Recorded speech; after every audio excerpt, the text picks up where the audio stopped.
Something new tonight, the newest member of our weekend team here at Channel 10, Bill Pucko, who will be doing sports from now on weekends. And Bill, I've seen your work. It's good to have you here. Well, thank you very much. I'm glad you didn't have to use the little cue with my name on it. Good evening, everyone. Well, they have run the flag down at the Silver Stadium pole for the last time this year. The translation for that is it's all over for the Red Wings. Rochester was eliminated from the International League playoffs by the Toledo Mud Hens tonight by a 5-2 score. 5 consecutive second-inning hits gave the Hens all the runs they would need. They were ahead at that point 3-0. After a Tom Chisholm home run, it was 4-1 Toledo, and this is where we'll pick it up. The things that the Rochester fans had to cheer about were mostly defensive. They threw out a runner at home plate, and here Bob Bonner, the shortstop, makes a fine play on a pop fly, gets up and holds a man at third base. They weren't going to get enough hitting to win the game, but those things gave him something to cheer. John Valley scored the last run of the year for Rochester on a home run that made it 4-2.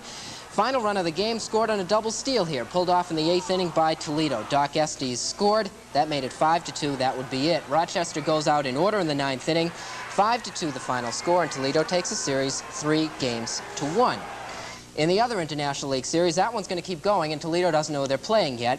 Columbus defeated Richmond by a score of 8-1, and that squares their International League semifinal series at 2 games apiece. It'll be decided tomorrow. In the Major Leagues, it was another big night for the New York Yankees. We go to the scoreboard, and the Yanks won over California 7-4. They now lead their division by 3.5. Oakland defeated Baltimore 3-2, Rick Langford's 24th consecutive game, and I believe that's a record.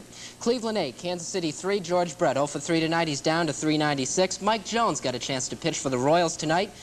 You might remember him. He's a Rochester native. Milwaukee over Texas 6-2. This afternoon it was Boston 5-1 over Seattle, Minnesota 4-0 over Detroit. In the National League, it was a doubleheader between the Cubs and the Reds. They split, the Cubs winning in 10 and the Reds taking the nightcap 6-1.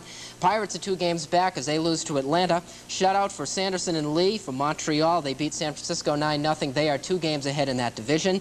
Cardinals and the Astros playing 2. The Astros took the first 9-5. They trail in the second 5-1. That's in the 5th inning.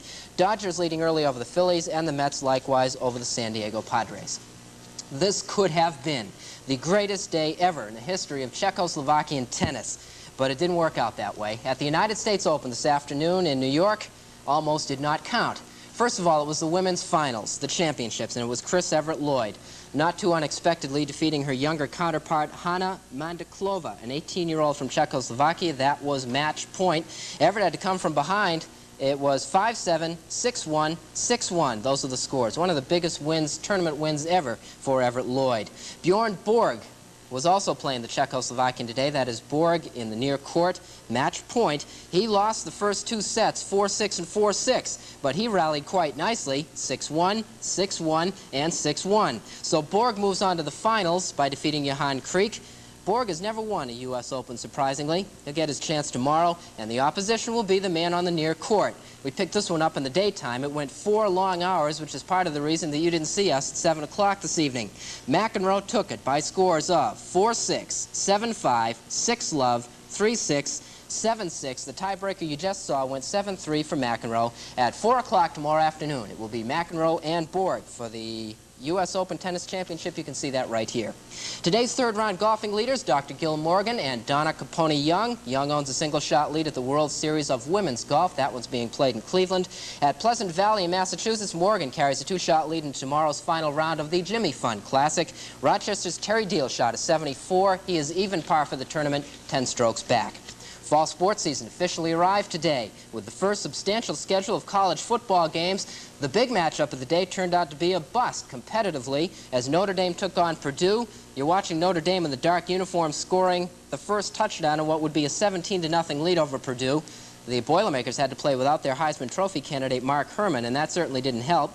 Touchdown first by McGarry, that one by Carter. It was 17-0. Purdue gets a touchdown here late in the first half by Wally Jones. That made it 17-10. As close as Purdue would get, 14 second half points for Notre Dame clinched it, and the final was 31-10 Notre Dame. To the scoreboard, there was one other game involving a top 10 nationally ranked team. That one was Alabama. They beat Georgia Tech 26-3. Regional games, Buffalo State by a point over Brockport. Good game for Brockport, and especially in that they drew 4,600 people to that game. That's a record crowd for them. Penn State easily over Colgate, 54-10. At Bloomburg, Pennsylvania this afternoon, it was Ithaca College, 58-3 over Bloomburg State. IC is the official college football team of the TV10 staff. McAllister University in the state of Minnesota ended a 50-game losing streak in football today. They beat Mount Scenario, 17-14. Last time McAllister won was back in October of 1974. A couple of quick notes. 58 hard-working youngsters playing tennis in Rochester's Midtown Tennis Club for the benefit of the Epileptic Foundation. They will be playing all night. They've raised some $5,500 in pledges. Rochester Pop Warner Midgets and junior midget football teams begin play tomorrow. In the defense of their Monroe County Championships, they want you to know that they are playing Fairport. And finally, in Batavia today, the daily double of 3 and 1. Leap Year John and Tweety paid $15.40. How about that? And that's a look at sports tonight. It's good to be here. Thank you for being with me. Gary will be back in a minute.